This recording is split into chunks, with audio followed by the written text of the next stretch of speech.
Hello and welcome to First Chapter Fridays with Mrs. Valine, your CCMS media specialist here live in the darkened library.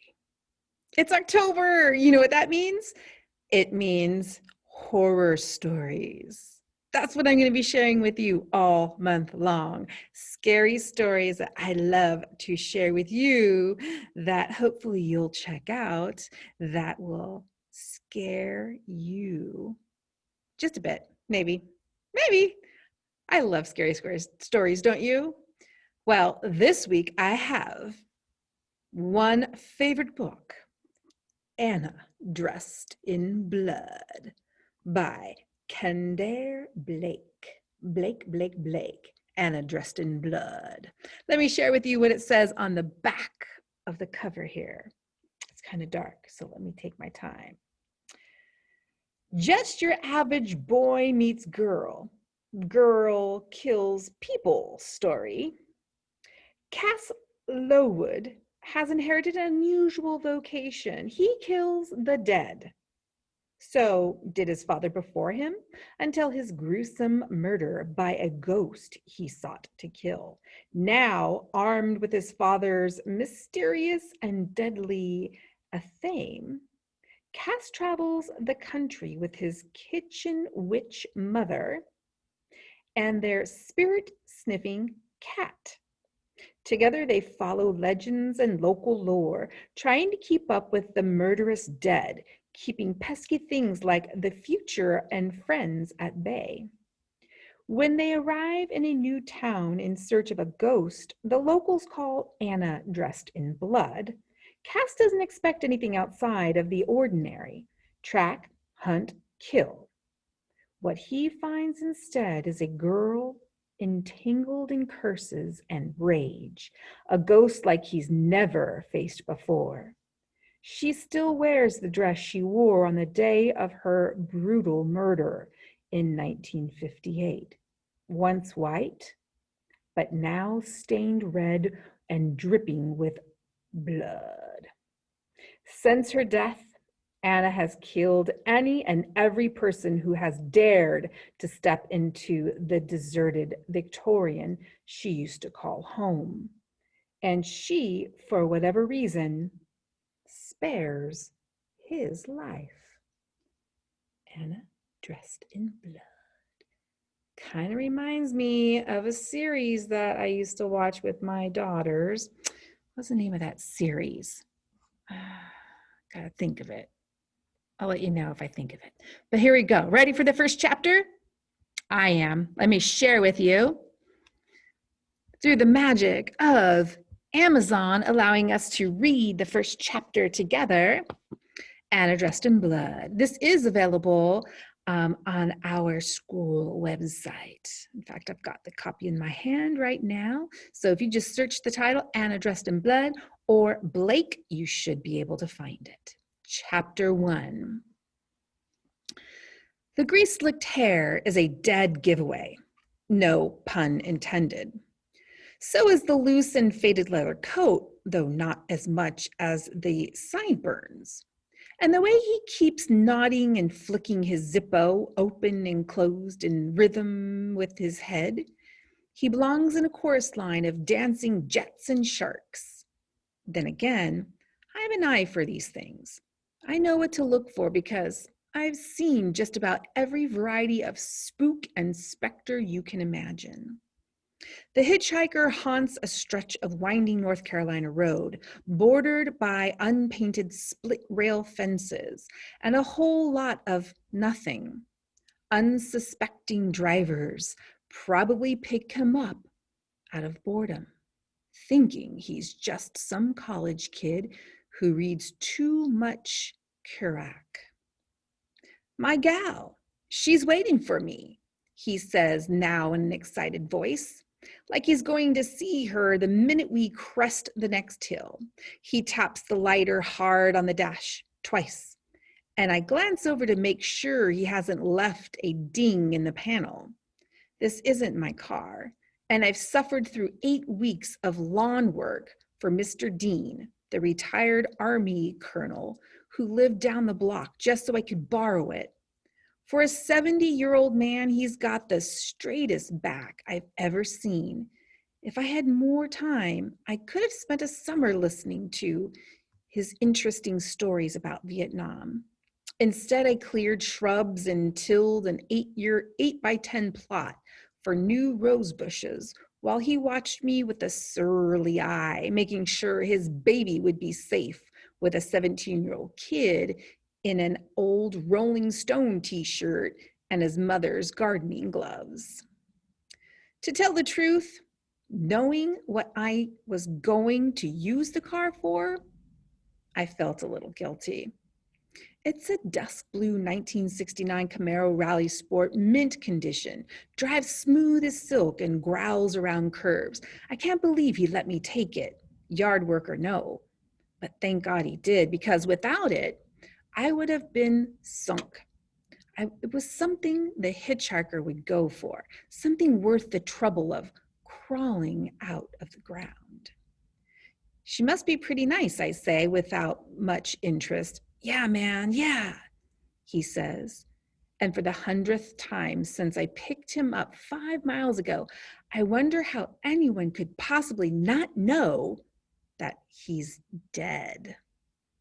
He sounds like a James Dean movie. And then there's the smell. Not quite rotten, but definitely mossy, hanging around him like a fog. How has anyone mistaken him for the living? How has anyone kept him in the car for the 10 miles it takes to get to the Lowren Bridge, where he inevitably grabs the wheel and takes both car and driver into the river? Most likely, they were creeped out by his clothes and his voice and by the smell of bones. That smell, they seem to know even though they're probably never smelled it. But by then, it's always too late. They made their decision to pick up the hitchhiker, and they weren't about to let themselves be scared into going back on it. They rationalized their fears away. People shouldn't do that. In the passenger seat, the hitchhiker is still talking in his faraway voice about the girl back home, somebody named Lisa, and how she's got the shiniest blonde hair and the prettiest red smile, and how they're going to run off and get married as soon as he gets back, hitchhiking from Florida. He was working a part-time summer down there for his uncle at a car dealership, the best opportunity to save up for their wedding, even if it did mean they wouldn't see each other for months. It must have been hard being away from home for so long, I say. And there's actually a little bit of pity in my voice, but I'm sure she'll be glad to see you. Yeah, man, that's what I'm talking about.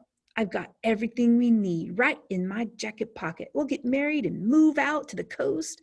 I've got a pal out there, Robbie. We can stay with him until I get a job working on cars. Sure, I say.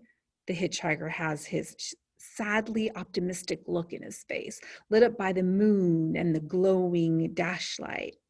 He never saw Robbie, of course. He never saw his girl Lisa either, because 2 miles up the road in the summer of 1970, he got into a car, probably a lot like this one, and he told whoever he was driving that he had a way to start an entire life in his coat pocket. The locals say that they beat him up pretty good by the bridge and then dragged him back into the trees, where they stabbed him a couple of times and then cut his throat. They pushed his body down an embankment and into one of the tributary streams. That's when a farmer found it nearly 6 months later, wound around the vines, the jaw hanging open in surprise, like it still couldn't believe that it was stuck there. And now he doesn't know that he's stuck there. None of them ever seem to know.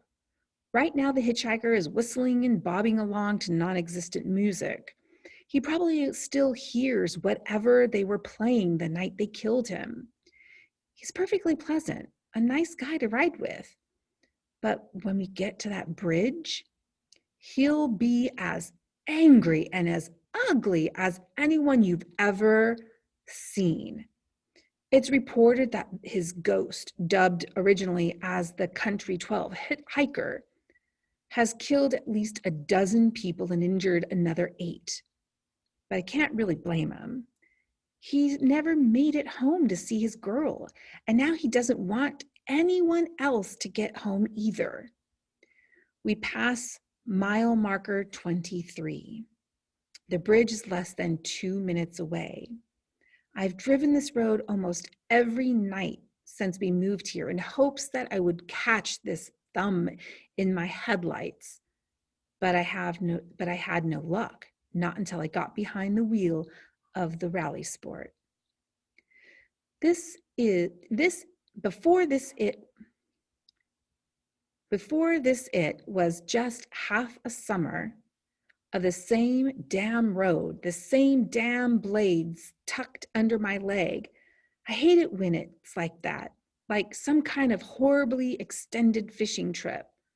But I don't give up on them. They always come around in the end. I let my foot ease up on the gas. Something wrong, friend? He asks me. I shake my head. Only that this isn't my car and I don't have the cash to fix it if you decide to try to take me off the bridge. The hitchhiker laughs, just a little too loudly to be normal. I think you've been drinking or something tonight, pal. Maybe you ought to just let me off here. I realize too late that I shouldn't have said that. I can't let him out. It'd be my luck that he'd step out and disappear. I'm going to have to kill him while the car is moving, or I'll have to do this all over again. And I doubt that Mr. Dean is willing to let the car go for too many more nights. Besides, I'm moving to Thunder Bay in 3 days. There's also the thought that I'm doing this to this poor bastard all over again. But that thought is fleeting. He's already dead. I try to keep the speedometer over 50, too fast for him to really consider jumping out, but the ghosts, you can never be sure. I'll have to work fast. It's right when I reach down to take my blade out from under my leg of my jeans that I see the silhouette of the bridge in the moonlight. Right on cue, the hitchhiker grabs the wheel and yanks it to the left. I try to jerk it back right and slam my foot on the brake. I hear the sound of angry rubber on asphalt, and out of the corner of my eye, I can see that the hitchhiker's face is gone. No more easy Joe, no slicked hair and eager smile. He's just a mask of rotten skin and bare black holes and teeth like dull stones. It looks like he's grinning, but it might just be the effect of the lips peeling off. Even as the car is fishtailing and trying to stop, I don't have any flashes of my life go before my eyes. What would that even be like? I highlight reel of murder ghosts. Instead, I see a series of quick ordered images of my dead body. One of the steering wheel through my chest, another with a head gone through the rest of me hangs out the missing window. A tree comes up out of nowhere, aimed right for my driver's side door. I don't have time to swear, just to jerk the wheel and hit the gas, and the tree is behind me. What I don't want to do is make it to the bridge. The car is all over the shoulder, and the bridge doesn't have one. It's narrow, a wooden, and outdated. It's not bad being dead, the hitchhiker says to me, clawing at my arm, trying to get me off the wheel. What about the smell? I hiss. Through all of this, I haven't lost my grip on the knife handle. Don't ask me how. My wrists feel like the bones are going to separate in about 10 seconds, which I've been pulled out of my seat so that I'm hovering over the stick shift. I throw the car into neutral with my hip, should have done that earlier, and pull my blade out fast. What happens next is kind of a surprise. The skin comes back onto the hitchhiker's face and the green comes back into his eyes. The jolt from the stop makes him blink and he looks at me. I worked all summer for this money, he said softly. My girl will kill me if I lose it. My heart is pounding from the effort of controlling the lurching car. I don't want to say anything. I just want to get it over with. But instead, I hear my voice. Your girl will forgive you, I promise. The knife, my father's athame, is light in my head. I don't want to do this again, the hitchhiker whispers. This is the last time, I say, and then I strike, drawing the blade across his throat, opening a yawning black line.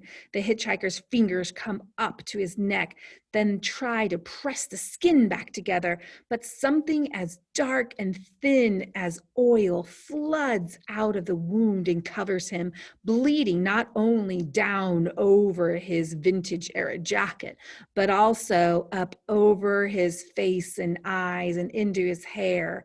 The hitchhiker doesn't scream as he shrivels, but maybe he can't. His throat was cut and the black fluid was working its way into his mouth. In less than a minute, he's gone, leaving not a trace behind. I pass my hand over the seat. It's dry. Then I get out of the car and do a walk around as best I can in the dark, looking for scratches. The tire tread is still smoking and melted.